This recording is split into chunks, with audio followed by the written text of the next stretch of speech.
Bismillahirrahmanirrahim. Ibu kota Nusantara sudah di depan mata. Moderasi beragama menjadi tanggung jawab kita semua. Jika IKN kelak akan menjadi simbol identitas bangsa, maka The Modern Nusantara hadir untuk Bhinneka Tunggal Ika. Assalamualaikum warahmatullahi wabarakatuh. Hamdan wa syukran lillah, salatu wassalamu ala rasulillah, amma ba'd. Yang kami hormati Dewan Hakim dan segenap panitia Rasul Al Quran tingkat Kota Samarinda tahun 2023 serta hadirin yang berbahagia. Pada kesempatan kali ini, kita akan bersama-sama mendiskusikan kembali tentang Ibu Kota Nusantara. Sebenarnya apa yang menjadi keunikan bangsa Indonesia? Apakah dari makanannya? Apakah dari sukunya? Apakah dari bahasanya? Semua hal tentang Indonesia itu unik dan tersebar di sepanjang Nusantara. Tidak usah jauh-jauh, di ruangan ini pun ada yang suku Bugis, ada yang suku Jawa, ada yang suku Banjar. Lantas apakah kemudian kita berdebat suku siapa yang paling unggul? Tidak, bukan. Justru kita bersama-sama mendiskusikan sebuah gagasan baru untuk menemukan bagaimana wajah ibu kota Nusantara yang akan datang. Dalam hal ini, saya, nomor 425, akan mempresentasikan Showcase The Modern Nusantara Metropolis, desain ibu kota Nusantara sebagai identitas bangsa. Presiden Joko Widodo pernah menyampaikan dalam pidatonya bahwa ibu kota Nusantara ini kelak akan menjadi showcase yang akan dipamerkan kepada seluruh dunia.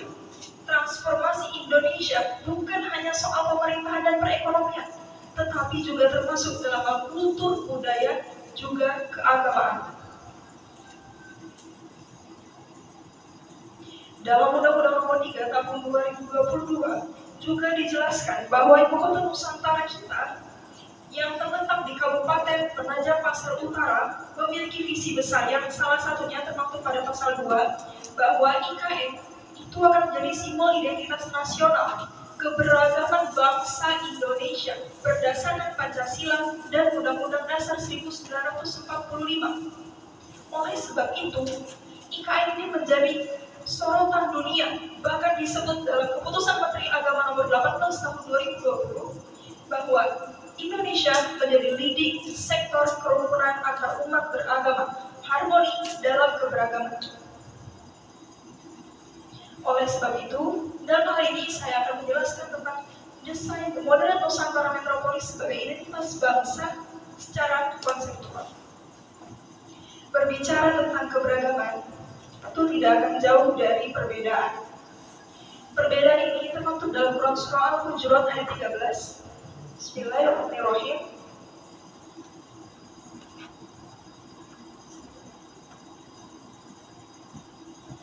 Ya ayyuhan nasu inna khalaqnakum min dzakarin wa untha wa ja'alnakum syu'uban wa qabaila lita'arafu. Menurut Quraisy, lita'arafu ini adalah poin utama. Karena Quran Surah Al-Hujurat itu sebenarnya adalah sarana untuk meningkatkan ketakwaan kita. Karena sebenarnya perbedaan itu adalah sebuah fitrah. Perbedaan bangsa, kabilah, suku itu adalah sarana kita untuk meningkatkan ketakwaan. Agar kemudian kita bisa bertoleransi, menghargai perbedaan, termasuk dalam keagamaan.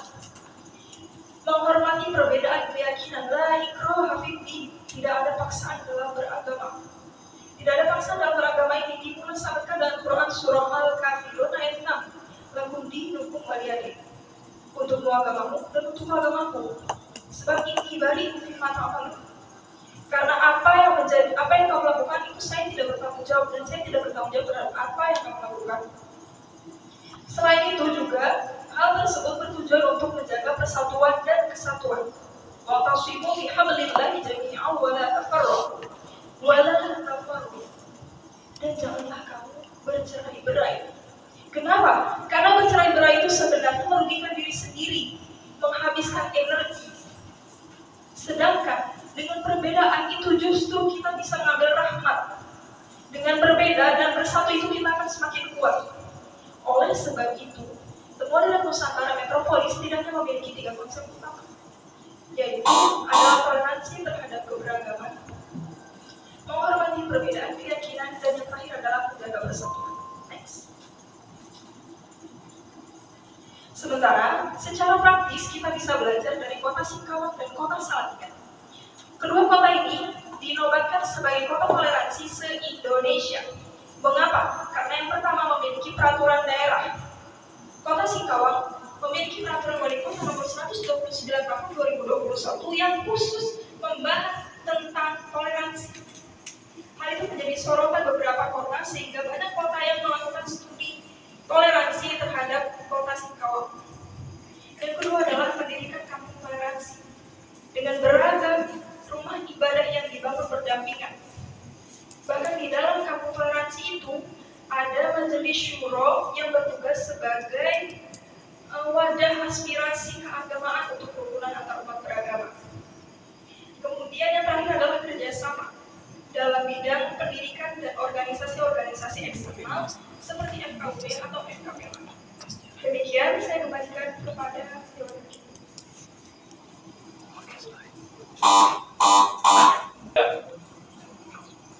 Peserta dengan nomor 425.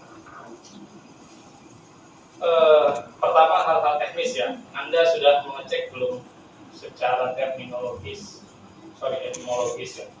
Dan frase moderate Nusantara Metropolis ini yang betul seperti apa? The Moderate Nusantara Metropolis atau The Moderate Metropolis of Nusantara.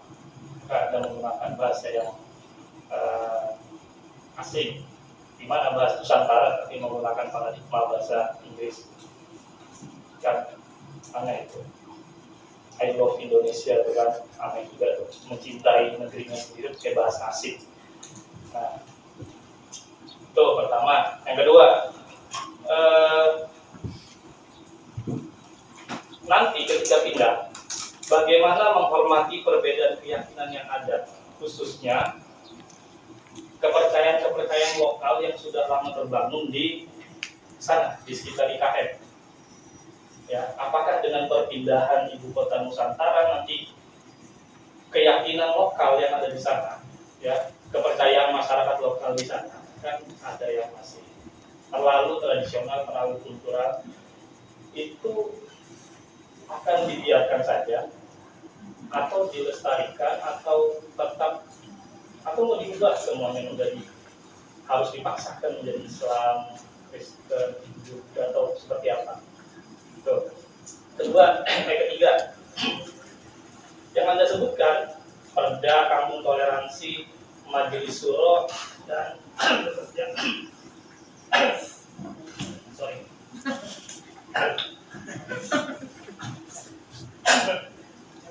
Ya. Yang empat rumusan ini itu sudah ada sebelumnya. Jadi Perda, ya kan kita sudah punya Perda. Kampung Toleransi, Majelis Syuro itu kan sama sebenarnya dengan MPR.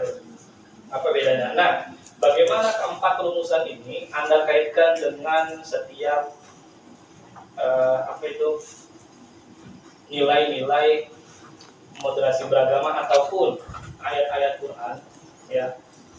Apakah keharusan membentuk kampung toleransi itu dijamin oleh salah satu ayat-ayat Quran, dan juga Majelis Syuro bekerja sama Perda itu Anda harus inventarisir satu-satu dari masing-masing ayat untuk mendukung rumusan Anda bahwasanya kota toleransi nanti bahwasanya IKN nanti itu harus ada empat ini untuk membuat sebuah ibu kota Nusantara itu sebagai ibu kota yang metropolis tapi moderat juga, ya. Ini aja. Baik. So dari 425 ya, dan yang akan showcase moderat Nusantara Metropolis dari memang dari sisi semangatnya coba diperhatikan. Di dalam makalah itu kan Anda mengambil sebuah contoh yang kota Salatiga dan Singkawang. Sebenarnya ini saya juga ingin menggarisbawahi bahwa tidak sebetulnya sepadan, karena kenapa itu diangkat sebagai kota percontohan ya? Karena di situ ada yang mayoritas, kemudian mayoritas itu kebetulan bukan kalangan muslim. Singkawang itu kan dari sisi etnisitas, kemudian dari sisi religiositas dia bukan muslim, bukan WNI ya. Kemudian di kasus Salatiga itu juga sama ya, yang mayoritas itu bukan non muslim. Maka terlihat betul bahwa di situ berhasil ya, karena meskipun mereka mayoritas tanda kutip, tetapi tidak pernah terjadi keributan dan sebagainya. Nah ini sekali lagi saya berbicara mengenai konsep analogi tadi yang hampir sama ya, bahwa mengajukan itu sebagai sebuah tawaran itu juga perlu kehati-hatian karena kasusnya berbeda. Maka misalnya kenapa hal yang digunakan di sana itu masih menggunakan misalnya majelis syuro. Kalau yang mayoritas adalah non muslim kemudian menggunakan istilah-istilah muslim itu bagus, artinya ada adopsi ya, ada akulturasi dan lain sebagainya. Jadi itu udah lumer dan mereka mau melihat itu sebagai sebuah bentuk keharmonisan. Tapi kan kasus IKN ini mayoritasnya tetap muslim juga. Jadi ketika itu mau ditarik, itu dua hal yang saya kira berbeda. Di memindahkan, mengambil contoh Singkawang, mengambil contoh Salatiga itu dalam kaitan dengan moderat Nusantara, moderat metropolis itu saya kira sesuatu yang perlu penjelasan lebih lanjut. Karena ini ingin saya dengarkan dari Anda. Terima kasih.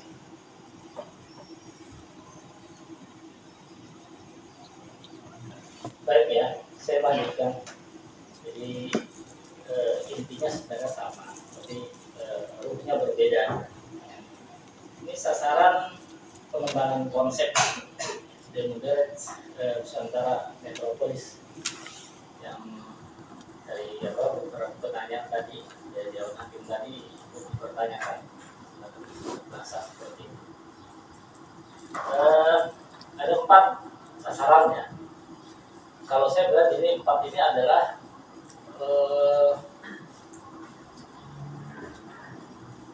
definisi operasional tulisan Anda yang seharusnya setiap sasaran tersebut itu dicantumkan ayat Al-Quran maupun hadis Nabi, karena ini adalah makalah Al-Quran. Jadi sangat minim sekali ya penggunaan ayat Al-Quran, padahal makalah Al-Quran. Sementara di definisi operasionalnya, indikatornya tidak ada ya ayat Al-Quran maupun hadis Nabi ya, seperti peraturan daerah ya. Sebenarnya secara ruh ya, peraturan daerah itu bisa ada hadis Nabi maupun ayat Al-Quran kalau itu yang berhubungan dengan berkaitan dengan ruh Al-Quran di dalamnya. Contoh ya,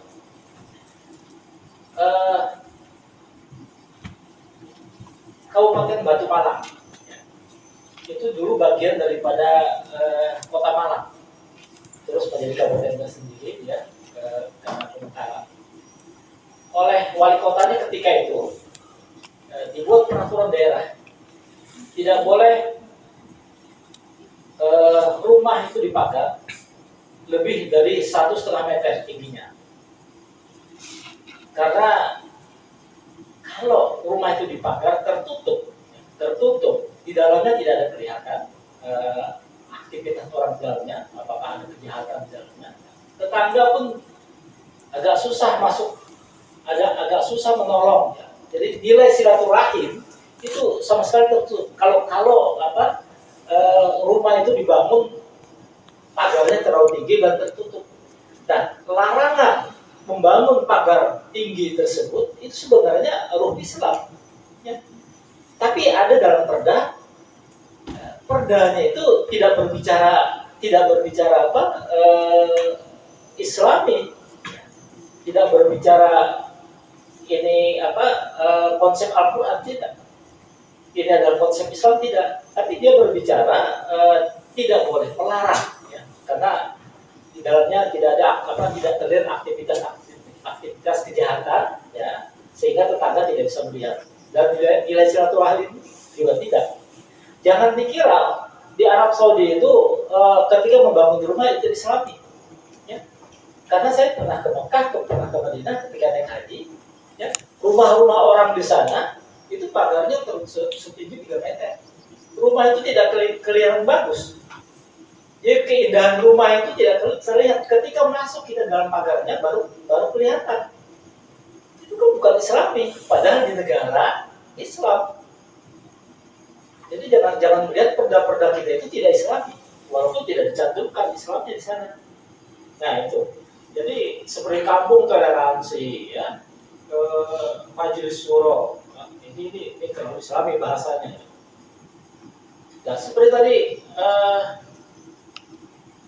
di Singkawang itu dicerminkan, ya, masyarakatnya sangat toleransi.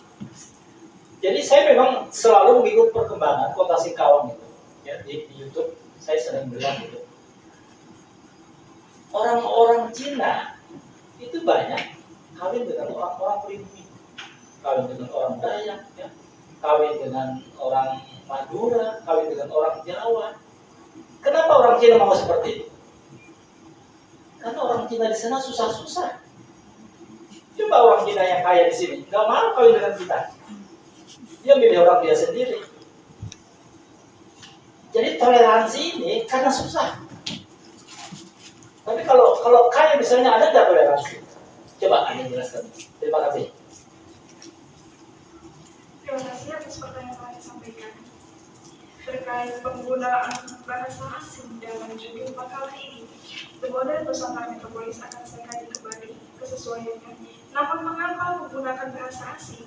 Itu saya berlandaskan pada KM Alam 18 tahun 2020 yang merujuk dan mengatakan bahwa Indonesia ke depan itu akan menjadi leading sektornya dunia terkait kerukunan umat, terkait harmoni keberagaman. Untuk dikenal dunia, maka kita perlu menggunakan bahasa dunia. Sekalipun kita ingin menggunakan bahasa Indonesia di dunia, maka kita juga perlu menggunakan translator. Itu terkait judul tadi.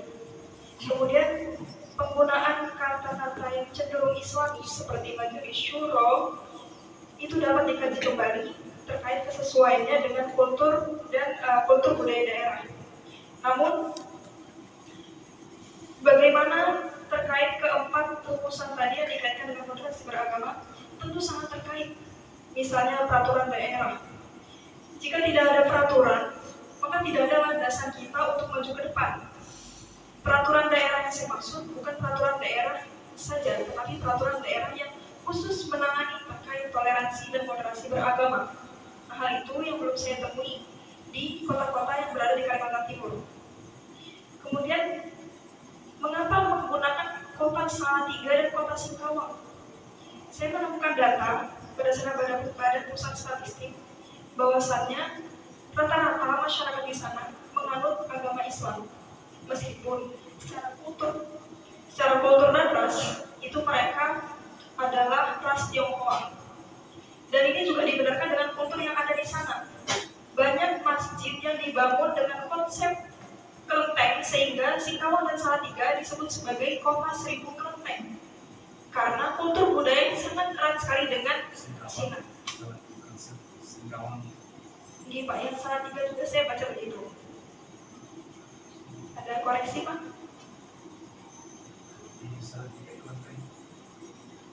Iya.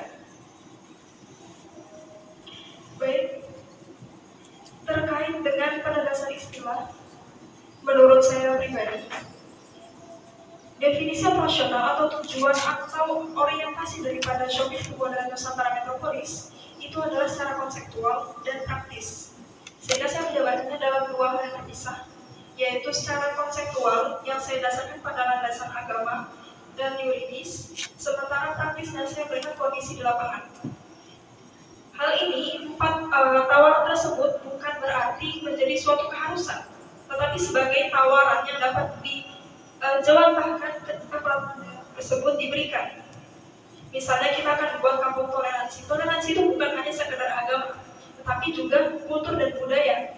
Karena dalam bidang kerjasama, itu juga akan ada muatan lokal atau ekstrakurikuler dalam lembaga pendidikan. Seperti di Singkawang yang saya baca, itu menggunakan ekstrakurikuler barongsai, di mana siswanya itu bukan berasal dari suku Tionghoa atau Cina. Oleh sebab itu, kampung toleransi dan kerjasama itu merupakan sesuatu yang penting dalam membangun ibu kota Nusantara yang moderat.